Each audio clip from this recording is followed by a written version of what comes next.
dinadala sa langit. Kapag nakikita ka, di nauutal. Kapal naman itong mukha, pag nandyan ka nahihiya.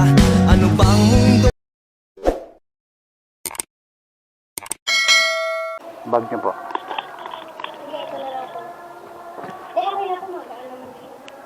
Mahirapan tayo.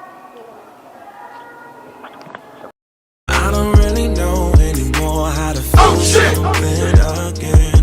Think I'm just scared of falling. Don't wanna go all in.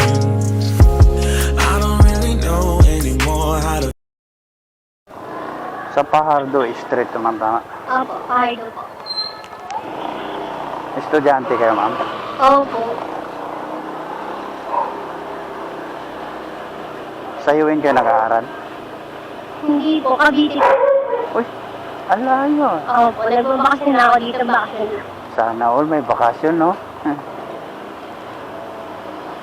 Pero doon ka talaga sa Cavite nag-aaral? Opo, Cavite po, pero taga Patangas po ako nakatira. Kamutin mo! I-stayan nyo dyan sa Cavite? Yung, po, Sariling bahay nyo? wala po akong bahay doon, uwian po ako Cavite to Taguig. Cavite to Taguig? Opo, araw-araw. Eh, anong gagawin mo sa Manila?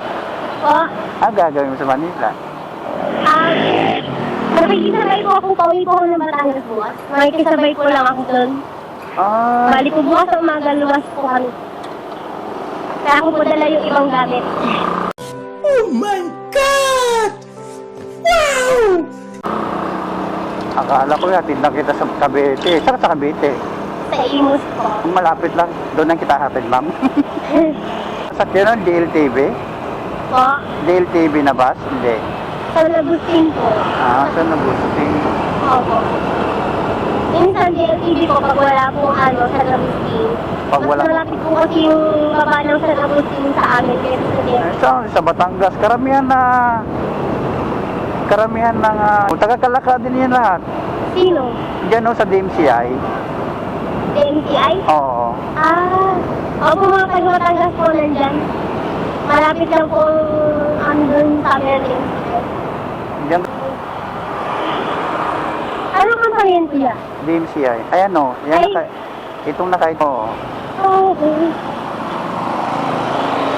May hawak din ang DMCI doon Malbar. Tapos ang engineer naman po doon pinsan ko. sa DMCI. Sa Malbar po, opo. Siya yung nag-aano doon sa Malbar. Pag nagbibiyahe kayo simula Manila hanggang Batangas, mga ilang oras? 7? 5? Po, 7, 5. Yung biyahe nyo Manila to Batangas. maabot po ng 6. Pag pero hindi naman po traffic, lang, maabot naman ng 4 ganyan. Doon sa malapit sa Alphamart to, binabilihan nyo eh. Hindi rin. Yan lang po yun sa may iglesia eh. Ang sinasabi niyo po sa May. Oo. Ayun po May. Mas mura po doon kaysa po dito sa may branch lang nila na diba? Medyo pricey po ng konti. Akala ko, ika-cancel mo yung booking ko, kuya. Gawa ng gamit ko. Never pa ako nag-cancel ng ganito mang kalaki. Kasi nung una nag-joyride ako. Oo. Ganyan din yung dala ko nun. Oo, tapos? Pero tinanggap din niya kasi nagulat siya dahil yung ako. Sabi ko, paano kayo pag nasusunod ganito na naman? Tanggap talaga. Ang gaan-gaan lang naman nito. Huwag mong subukan. Masisira ang buhay mo. Eh, sinakay ako, parang maglalayas na eh.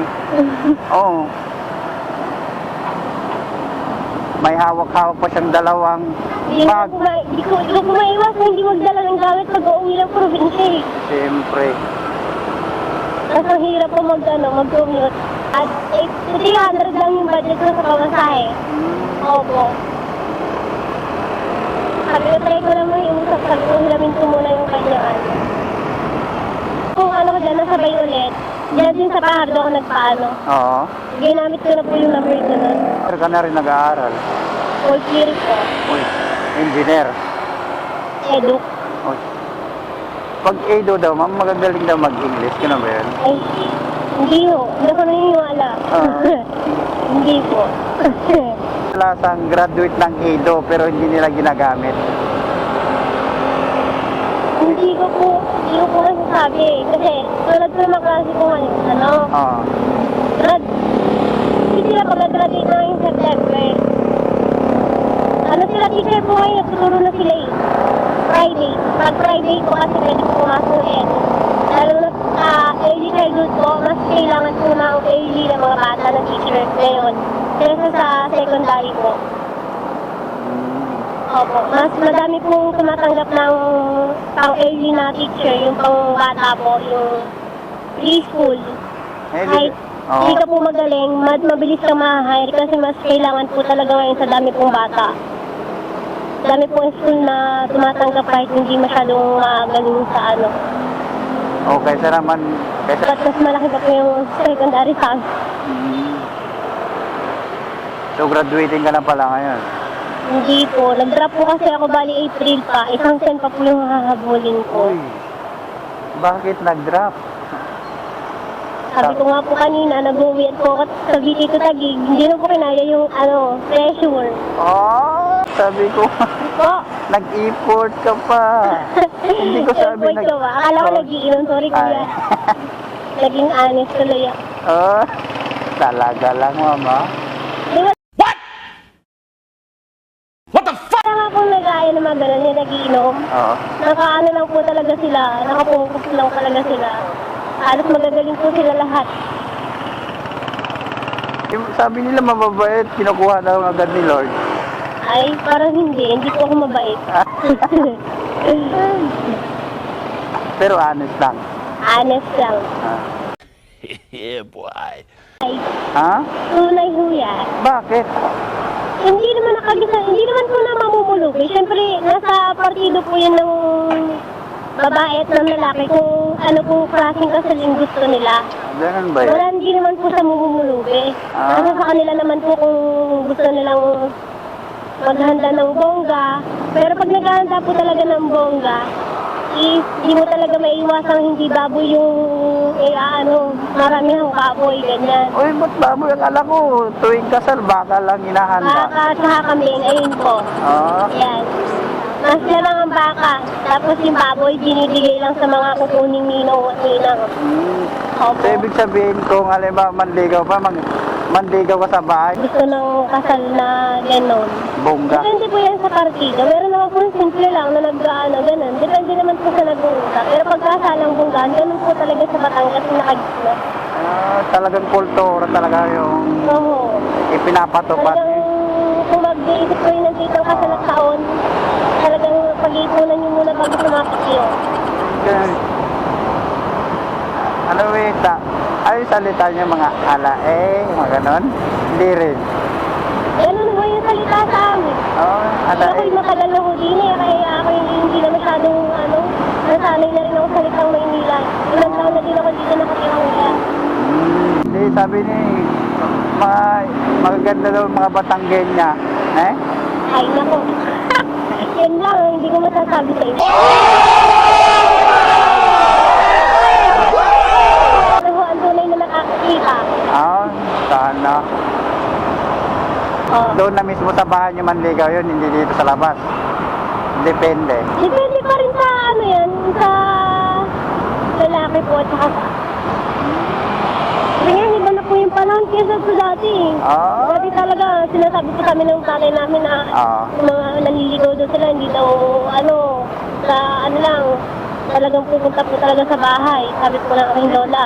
Sabi niya yung tinatawag na formalization. Oo. Hindi mo masyado kabisado? Hindi kuya, naliligaw ako minsan, kaya minsan pag nag-joyride ako, hindi ko alam yung exact address. Ito mismo, Opo, Dilaw. yan, sa yellow na bahay na po. Yan. Dito na po. Ay, kuya, thank you. Naman itong mukha, pag nandyan ka nahihiya, ano bang mundong may mahika ba o bakit litong-lito ang Mag-hi sa camera? Ha? Mag-hi ka sa camera? Ito sarap ko pa. Hello po. Ay, nag-vlog ka na po yan, oh. kuya, nagdal-dal-dal ko at hindi ko sabi na Isama ko lang sa upload na. Ready? Ay, okay na po ito, ma'am. Chip. Sana all.